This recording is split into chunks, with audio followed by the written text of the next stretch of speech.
It's recording. Oh, you access it. Finish this quick. Yep. Okay. Thank you guys for coming. Welcome to Checklist for Accessible Course Design. As you know, I just introduced myself. I'm Demina Stanfield with Accessibility Services. I'm the Assistive Technology Coordinator. And presenting with me today is Coco Napolis, the Accessible Media Coordinator for our department. Accessibility Services provides academic accommodations for qualified individuals with disabilities. And my primary role is to provide students that are registered with us access to technology to access your course material, as well as work with faculty to provide resources and remediate and retrofit any course material so that it is accessible to students. I'm going to talk briefly about universal design and what role it plays in accessibility. They're pretty much synonymous. If you incorporate the principles of universal design, you'll provide more accessible course material for your students. And it's really about making things accessible to more people, regardless of disability. Like when curb cuts were invented, they were invented for wheelchairs and delivery truck drivers, but they also accommodate expectant mothers or people with strollers or skateboarders, that kind of thing. So just making things more usable by more people. And this is a brief video that will explain it in more detail.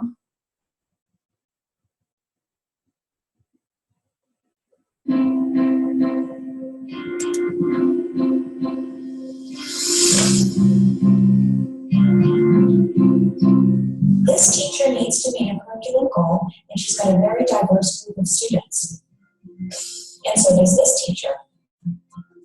And this one. Most do. In fact, research shows that the way people learn is as unique as their fingerprints. What does this mean for teachers of today? Classrooms are highly diverse, and curriculum needs to be designed from the start to meet this diversity. Universal design for learning is an approach to curriculum that minimizes barriers and maximizes learning for all students. Whoa, that's a fancy term. Universal design for learning. Let's unpack it a bit. Let's think about the word universal. By universal, we mean a curriculum that can be used and understood by everyone. Each learner in a classroom brings her own background, strengths, needs, and interests. Curriculum should provide genuine learning opportunities for each and every student. Now let's think about the word learning. Learning is not one thing. Neuroscience tells us that our brains have three broad networks. One for recognition, the what of learning, one for skills and strategies, the how of learning, and one for caring and prioritizing, the why of learning. Students need to gain knowledge, skills, and enthusiasm for learning, and a curriculum needs to help them do all three. But every learner is unique, and one size does not fit all. So how do we make a curriculum that challenges and engages diverse learners? This is where the word design comes in. A universally designed building is planned to be flexible to accommodate all kinds of users, with and without disabilities.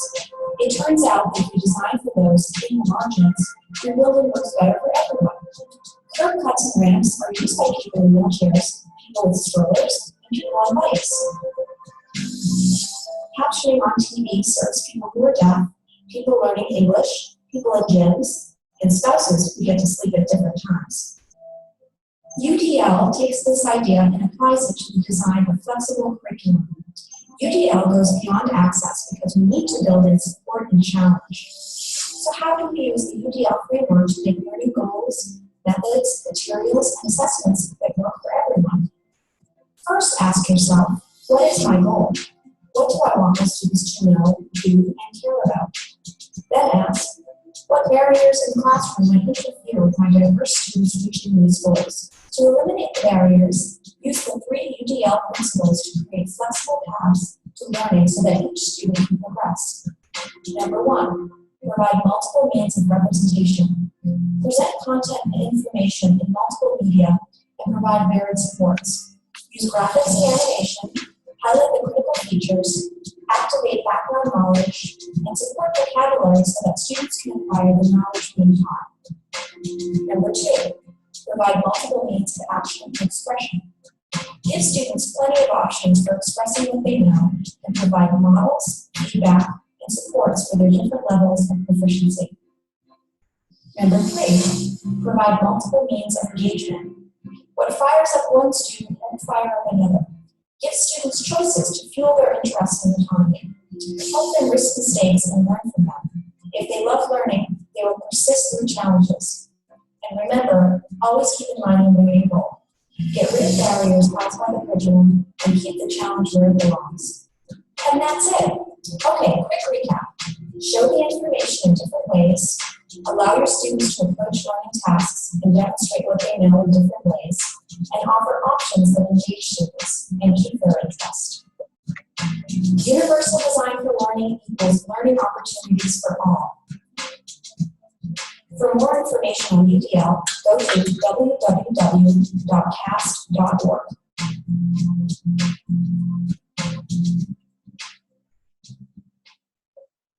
So you can see why the concept of universal design helped to make course material more accessible. Besides equal access, why do we need to make it more accessible? It's cost effective. You know, gone are the days where it's better to spend time creating a separate form of access, one accessible, one not accessible, or, you know, waiting to find out if there's someone in your class with a disability and then going out to try to shop for captioning for a DVD and that type of thing. If you build it from the beginning, it saves time and makes it more cost effective.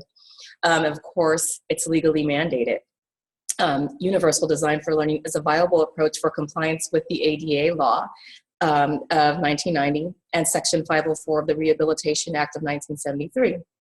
They require that qualified individuals with disabilities be provided equal access to programs and services under any program that is receiving federal funding. There's also Section 508 law that applies this to technology access. In a response to this, to these legal mandates, in 2006, the CSU Chancellor's Office created the Accessible Technology Initiative, and this implemented the CSU's ongoing commitment to making all course material and technology used by students, faculty, and staff, and the public accessible. And the biggest reason is it's the right thing to do. This is a video from the Universal Design Center at Cal State University Northridge. They have a Universal Design Center there where they produce material for faculty. And this particular video has some quick tips on how to make your course material more accessible.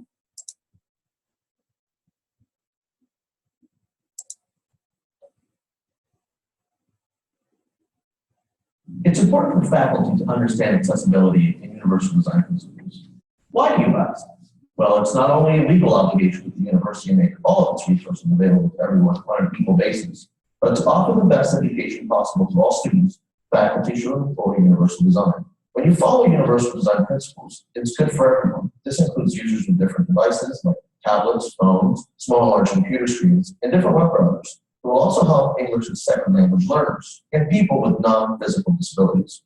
The 3 principles of universal design include: number 1, using multiple means of representation. The context is represented in multiple ways, including text, audio, clips, and video. 2, employing multiple means of action and expression. Online activities, discussion questions, and lesson plan assignments allow students to express their understanding in different ways. And 3rd, multiple means of engagement. Text, audio, video, activities, additional resources, and links to other websites allow students multiple ways to engage with the content. When using images in Word documents, web pages, and PDFs, add alternative text. Alt text allows users and screen readers the ability to know what the image is conveying. It also allows any user to hover over the image and read what the image conveys. When using videos, which you find online, make sure they're captioned.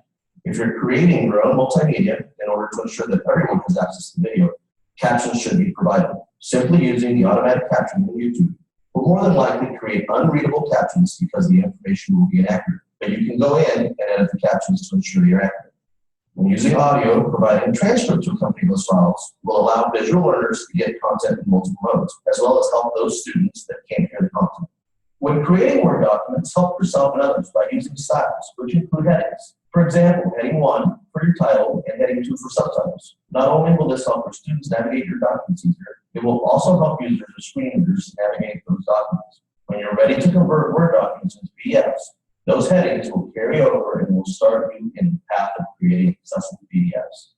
If you're using software or apps and aren't sure if they're accessible, consult an expert on campus. They will assist you in figuring out appropriate steps. And if needed, they can help you create an equal, effective, alternate access plan. This will ensure that if you ever have a student in your class that has an accommodation request, you will not need to scramble and find an effective alternate solution. When thinking about equal and effective, consider what the learning outcomes are, then think of solutions or alternatives that will allow the same learning outcomes to happen in a different way. These are just a few of the things that you can do that will help you follow sound universal design.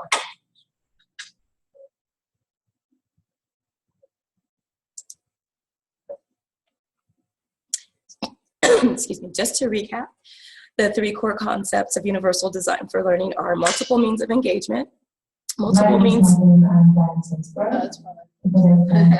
Sorry. I'm one with 3 children, only 3 adults, and 3 boys.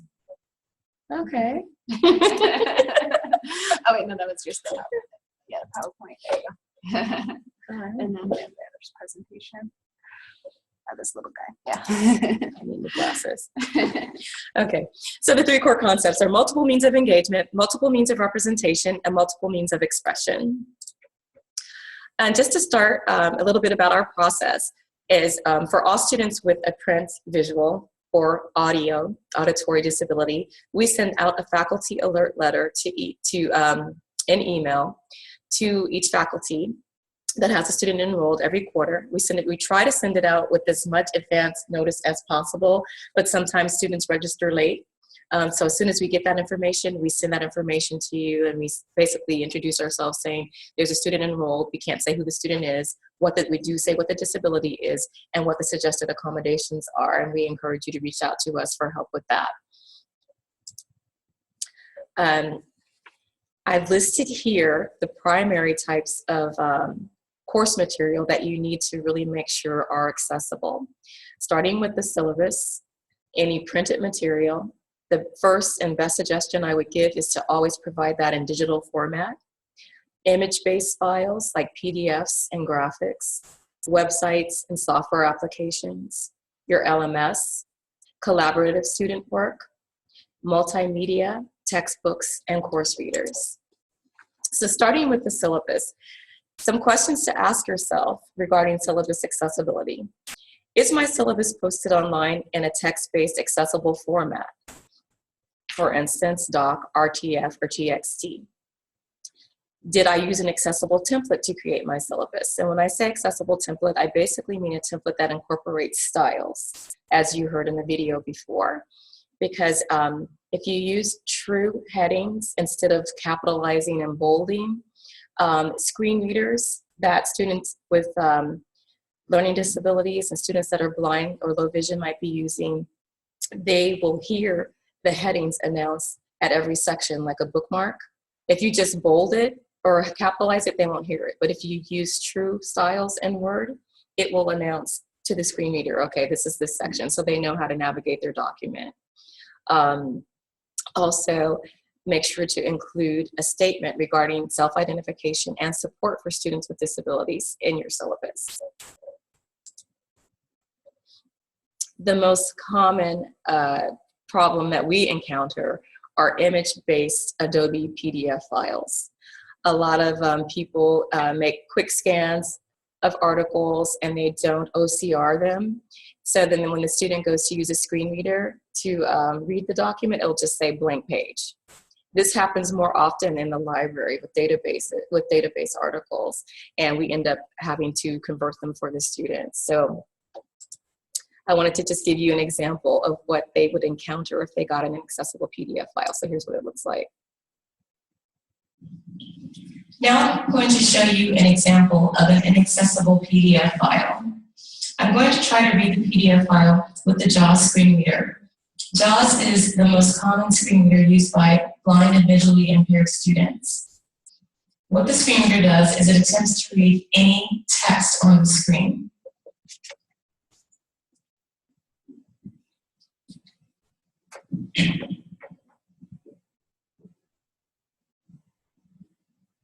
JAWS for Windows is ready. Reading the tag. Read the current pages. Development and learning left parent one right parent .pdf dash Adobe Reader page has no links. Alert colon empty page. So it's reading the title, but it's not reading the text on the page. So I'm going to try it again. Alert colon empty page.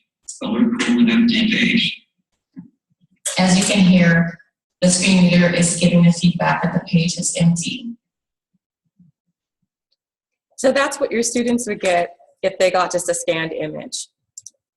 In this particular case, I converted that PDF really quickly to an accessible Word doc. And you can do this with many free Now I'm going to attempt to read the same document now that I've converted it from an untagged PDF file to a Word document.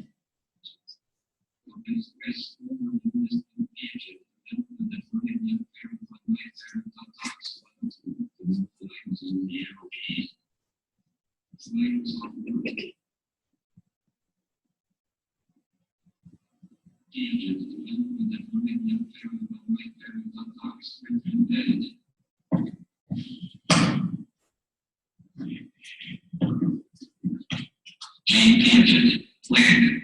Jane Piaget was one of the 20th century's most influential thinkers on the topic of child development, although Piaget was not trained as a psychologist. So you can see from those examples how much easier it is if the document was presented as an accessible Word doc or even an accessible PDF file.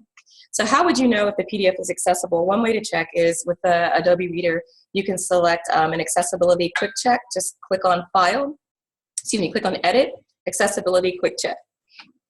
And it will give you this response, like this one says, this document appears to contain no text. It may be a scanned image. You would know then it's not accessible. Sure, please. If you happen to be using Adobe Pro on Canvas, that's actually going to be under View Toolsets and Accessibility Wizard. And you can run the wizard and it'll do the same check as the Adobe Reader too.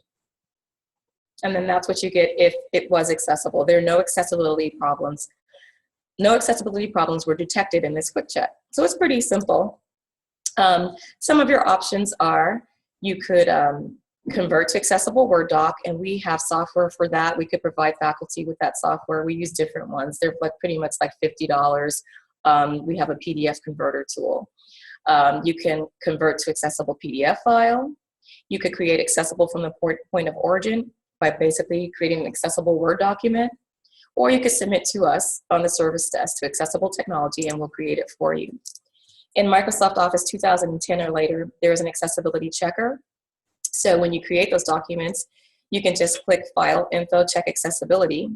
It will run an accessibility check. And like I did here, it gave me my results and it basically said that my image was not tagged. And that's what the additional information box has over there. And it's pretty easy to add alt text to an image in Microsoft Office. In Word, you can just go to Format Picture, Alt Text, and then enter the alt text in the description. Well, you can enter it in the title box, but if it's a lot of information, you might as well go ahead and put it in the description box. It will read the title first and then the description. In the other programs, I believe in Excel and PowerPoint, it's under size and position. Once you click size and position, you'll get the same option for alt text. Some additional suggestions for incorporating universal design into your documents is make your document available in multiple formats, because some students don't use Microsoft Office or have access to it. So if it's in RTF, TXT, and HTML, it would help. Provide links to free document viewer apps. Microsoft has on their website viewer apps for Excel, PowerPoint, and Word that are free that students can use. Use font sizes of at least 12. Avoid decorative fonts like script. Use plain and easy to read fonts. There's a font, it's fairly new, called Open Dyslexic. Provide sufficient contrast on your documents. Use true columns and tables, like we said before. Use styles. So instead of tabbing over to create columns or tab fields, you want to use tables. Provide table of contents for long documents so that they're easier to navigate. Do not use color to convey meaning, and provide sufficient, I think I put that on there twice, provide sufficient contrast, caught myself. Another type of course material we like to look at is when you're using websites and software. You want to make sure that they are accessible. One thing that you could do is do a mouse test. Let your cursor hover over content images, as we saw in one of the videos, and boxes should pop up with understandable alt text. Now, keep in mind, you only have to do this for images that convey meaning. Do a keyboard test. Are all the links accessible without using a mouse? Because a lot of students who are mobility impaired, a lot of students who are low vision or blind navigate with just a keyboard and not a mouse. So can you tab, can you access form buttons and check boxes by keyboard? Do a sound test. Can you get the same information if the speakers are turned off? So if a student is deaf, is there transcript? Is there captioning? Do a visual test. Are colors essential, or can a person who is colorblind access all of the information? Are the fonts easy to read? And try enlarging and magnifying to make sure things aren't distorted when you do that. Check your hyperlinks for sure. Make sure there are no links that just say click here, because some people can't see where click here is. They need to be descriptive links. And ensure that your video players are not autoplay and that they can be accessed with a keyboard. There are many blind, low vision students who will have a video, sure they can hear it, but they cannot turn it on or rewind it or pause it. Another thing to consider is definitely know your LMS. We're fortunate that we are using Blackboard. Blackboard was awarded gold certification by the National Federation for the Blind for being the most accessible education application that they tested. So we know our container is pretty accessible. We want to make sure that what we put in there is as well. So make sure to acquaint yourself with support staff, the LMS support staff. We now have, I just found this out this week, that we have 24/7 Blackboard technical support. It will go directly to our support staff during the day from 8 to 5, and after that it will go to the Blackboard support staff. Make sure to work with accessibility services. You might get email from us asking for course builder access to your course so that we can get in and review and help remediate any material. And know how to provide accommodations within your LMS, like extended time on tests and assignments, and how to post your documents and transcripts. You use universal design also in student collaboration. As we see more study groups happening, we need to look at, and I know there's things out there, what is the new software, fairly new software called, where you can submit different modes, like you can submit a video, you could work on chat, you can work on, I can't think of what it's called. We were working on for the history. Oh, class. VoiceThread, yeah, thank you. So if things like that are being used and students are able to submit their own videos and things like that, make sure to let your students know that those videos should be captioned or have transcripts. And make sure if they're going to be meeting in buildings or virtual spaces that they're accessible to all group members. And make sure to establish a mode of communication that everybody's able to participate in. And one of our most time-consuming areas is making sure that audio and visual course material are accessible. And this includes videos, YouTube clips, podcasts, and online lectures. So you want to make sure that there is a captioned version available. And if you can't find that, English subtitles would work as well. And also, thirdly, you could have a text transcript. Allow extra time for viewing, as English is a second language for many deaf, hard of hearing individuals because there have been delays in language processing.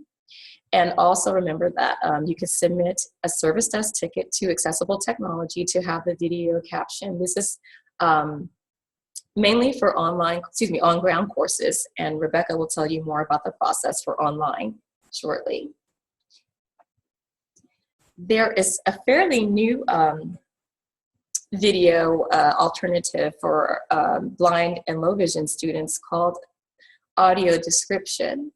And audio description is a track similar to closed captioning that will describe non-dialogue actions for students that have blindness or visual impairment. It's hard to, they don't have as many out there. They're not as widely commercially available as closed captioning, but I've included a link in this presentation to a database of DVDs that have the audio description tracks on them. Also, I found out about this recently. There's a website called Caption Fish that lists lists movies in our local theaters that have audio description. I'm going to click on this link just so you can see what it looks like.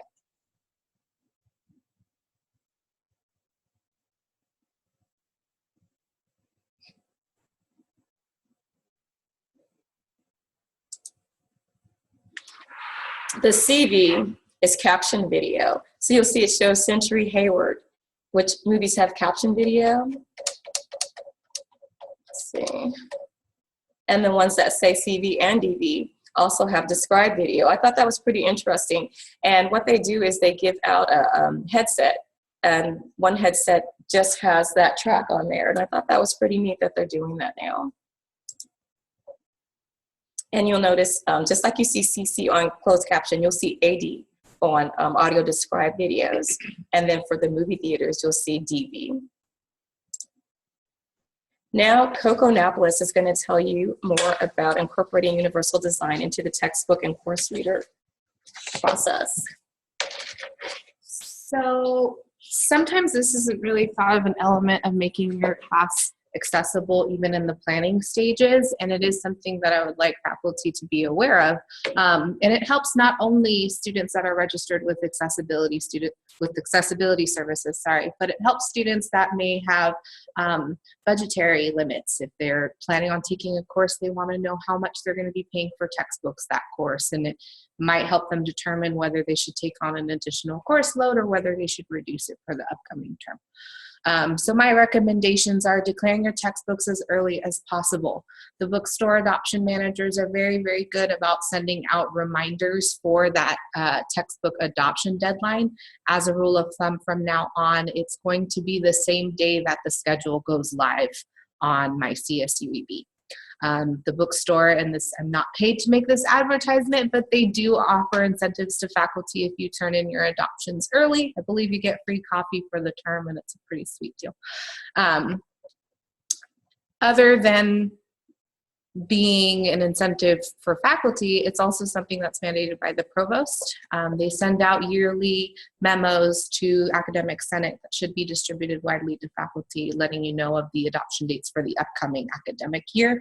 And of course, I'm always a resource on campus. If for any reason you can't find that information online, I'm more than happy to send that out as well.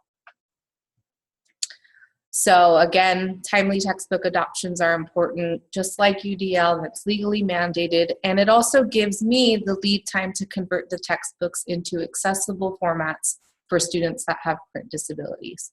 Print disabilities can range from visual impairments, audio deficiencies, to learning deficiencies, dyslexia, dysmorphia, or even English as a second language.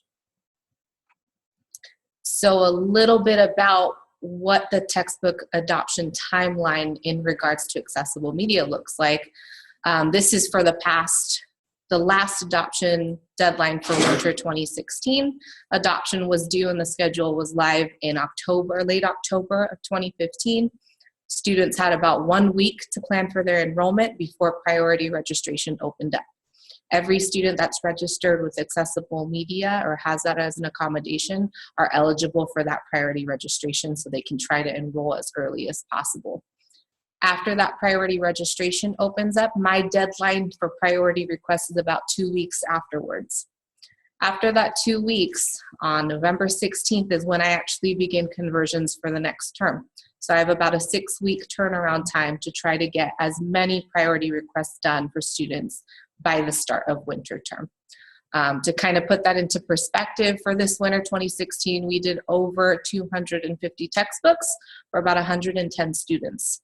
And that was 6 weeks just before the start of class. So you can imagine if I'm missing an adoption and I get it in over the break, gives me just that little bit of time, about 2.5 weeks, to get that turned around for the student. If we were working in a different quarter, say the winter and spring break, I have that 1 work week with my students to try to get something done. A little bit about why it's so time sensitive. Alt media, I secure permissions and license agreements from all of the publishers, getting agreement and acknowledgement that I can release their text in a non-standard print format.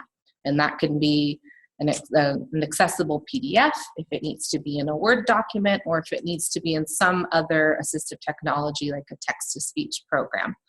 After I secure those permissions, I then have to procure the electronic files. I have a really robust inventory of about 5,000 holdings just from our campus. I also have access to the other 23 or 22 CSUs and their databases. I have access to Access Text Network, which has 16 major higher ed publishers, and it's a repository where they can put all of their listings for their current editions and titles and offer us free electronic copies. After that, if I can't get them from any of those sources or directly from the publisher, I will ask a student to scan in their version in order to create their materials. Usually once I get any of those forms of electronic text, it takes about 10 business days to turn that around. And that's only for the non-specialized, so non-Braille or non-music materials. And I know this text is really small. It's probably not meant for you to read it, but just to see how confusing our entire process can be. If any of these steps are hindered for whatever reason, for the student missing their enrollment paperwork, for a missing adoption from faculty, for unresponsive publishers, it really puts a hold up in the whole production process. So I wanted this visual here as more to show you. If something goes wrong somewhere along the wheel, we kind of have to start back at ground zero again. A little bit about our office. We are currently downstairs across from the duplicating center. We are in library 1117. I have a team of 12 to 16 part-time student assistants, and they vary in their disciplines. I have some master's CS students, I have engineering students, I have a music specialist right now, some art students. So I try to get a good broad background of my editors so that if we have specific content that we need to do and add alternate text for human development, I hopefully have a student that has taken many of those classes, because I haven't, and I may be not conveying the alt text appropriately for what it needs to be. My students do work through midterms and finals, and we are here for all quarter breaks. They're hired in as staff, so we work all of the staff working days as well. My students also double as accessible testing proctors. So there's students that are taking accessible exams with our office. My students are there helping administer their exams and making sure all the accommodations are appropriately administered. The last thing I want to leave is for accessible media, our course readers. And this goes for online handouts as well, or listening to articles. Original copies or original links are always going to be the best. They're the most clear. They're easiest for us to go in and convert. If you see any Xerox copy that's been Xerox and Xerox and Xerox for 10 years and it starts to have the bleed on the edges, more often than not, we go in and manually type them if we can't find the original. So if that has to be the case, always providing appropriate citations for the link so we can go in and try to find an original is really great. And if you have to create a course reader, I highly, highly recommend going through either of the services on campus. Duplicating Services will check for accessibility. They'll clean the pages, they'll align them for you, and they will also create digital copies for the faculty upon request. They'll shoot you over a PDF copy of it too. The Pioneer Bookstore also works with a custom publisher called LAD. They will clear the copyright for you. They will check for accessibility of their files, provide digital copies, and they're also, if it's going to be a standing adoption, they will accept those books back from returns for students, and they have it on file that if you teach this class a year in advance or a year from now, they can just make a whole bunch of new copies of your reader for you. those two options on campus, I highly recommend. If you consider going a cheaper alternative or a more affordable alternative than a full textbook, it's definitely an option. Some of those tips for applying UDL to textbook adoptions, just a quick review. Adopt your books on time. If possible, retain the same textbook edition. If you aren't in contact with your representative from the publisher, you can always contact the bookstore and get that number from them. If you need another copy, you can contact me, and more than likely I have an older edition that you can take a look at and compare and see if that's going to work for students. If it's not, if you can't adopt it, it's always great to put in your syllabus if you want for students that can't afford the newer edition, that you'll accept an older one if it's applicable, or which sections are kind of the same. Another tip for the course reader production that we went over, and then look for books that come in a variety of formats: ebooks, print copies, audio books that are on Audible or Kindle Bookstore. Those are always great additions for students that are distance learners too, that maybe can't make it to the bookstore, but they have a trusty Kindle that they do all of their reading on. And then last, just for both of us, we're always here to help. So let us know if you need assistance reviewing your course content, captioning services. If it's not for an accommodation, we can absolutely point you in the right direction or give you some tips if you want to do it yourself. Course material conversion, we're here for that. Software for course material conversion too. As Damina said, we have a bunch that we're more than happy to train faculty on and release that to you to use in your home or on Office for all of your classes. And then the course reader conversion.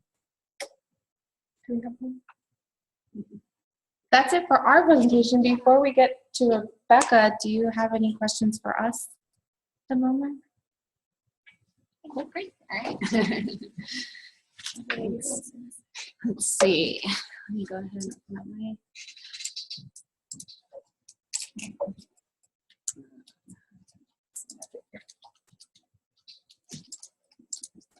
Okay.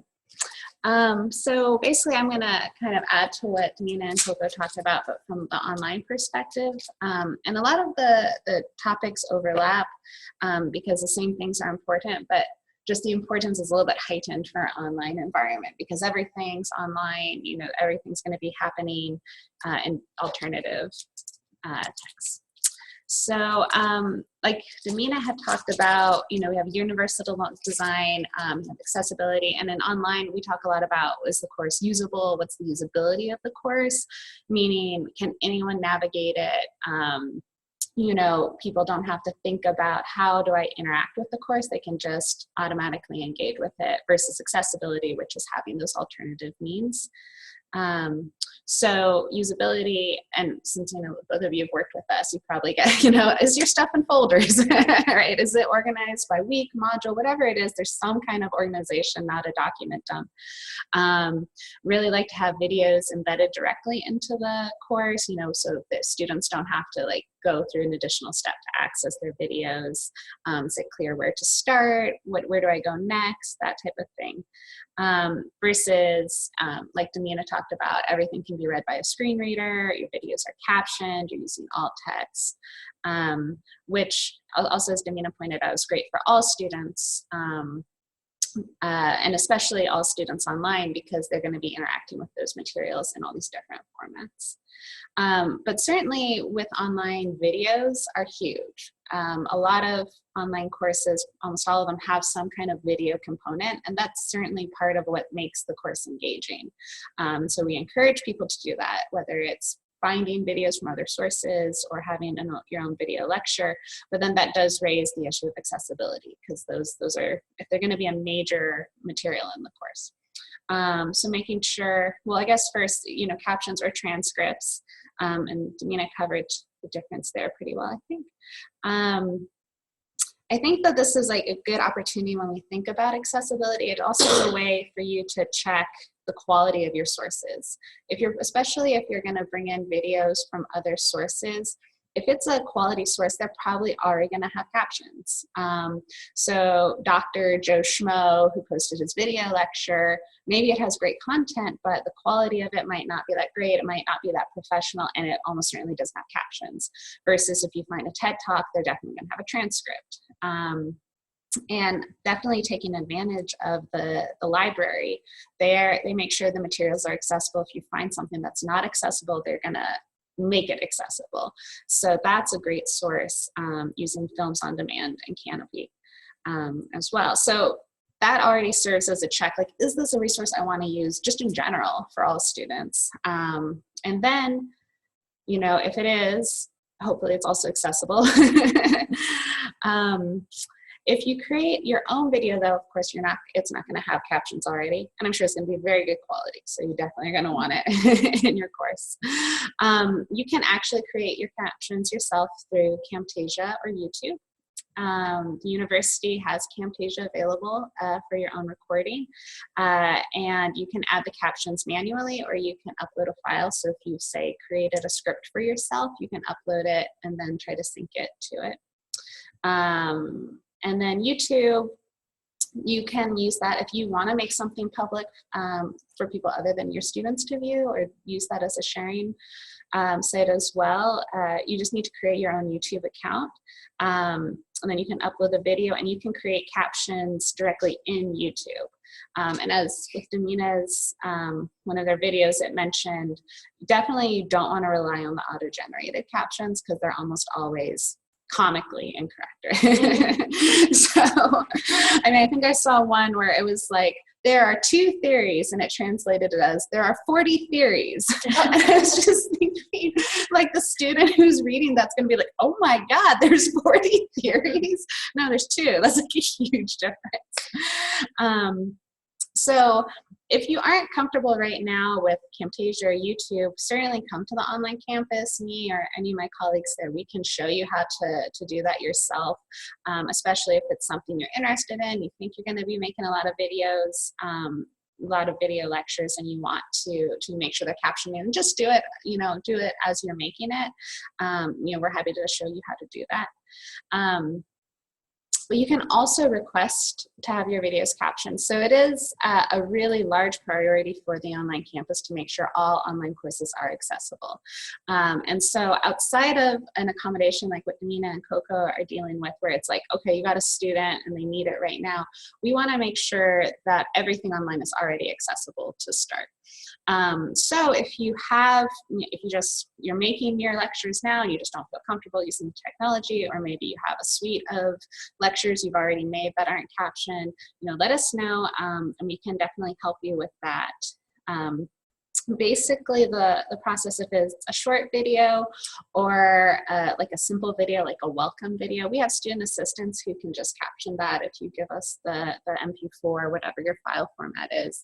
And we'll just do that in-house, and it's pretty quick and easy to do.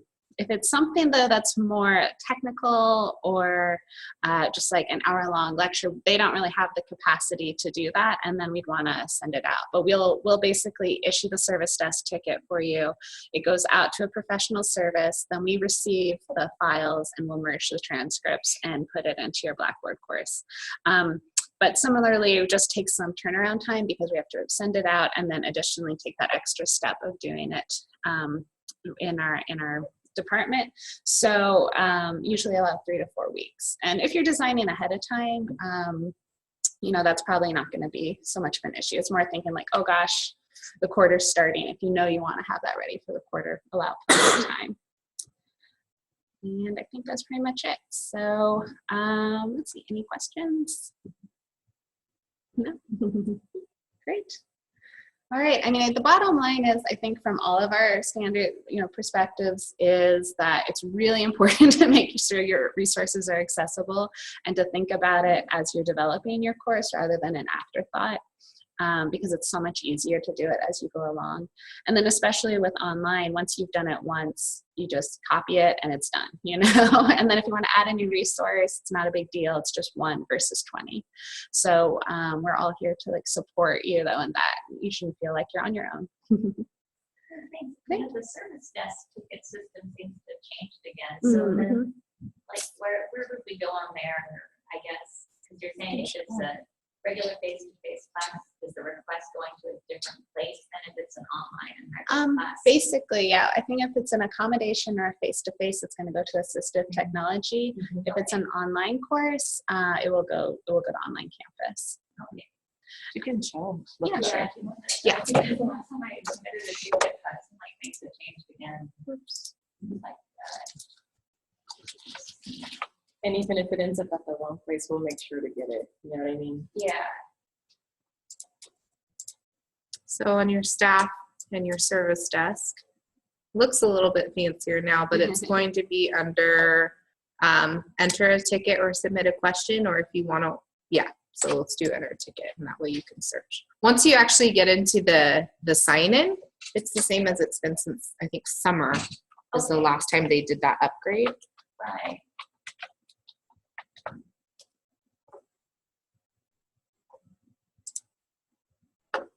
And you can do a submit a request through service catalog. For an accommodation-based one, you're going to go to Assistive Technology and then select Instructional Materials Captioning Services. And then We're for under Blackboard, but I don't know. Let's see if they. Yeah, it'd be Blackboard. Actually, I don't think they have it even listed. That's under a good instructional media stuff. Let's see. I don't know. That's, Oh, yeah. so that might still, that one you would go, if it's not an online, you can go to I would say for online. A to Z A and to Z, captioning.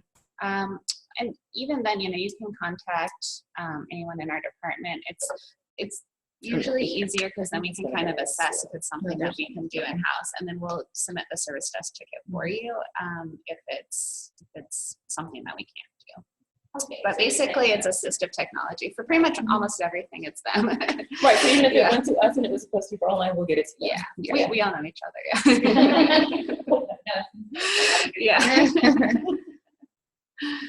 Yeah. All right.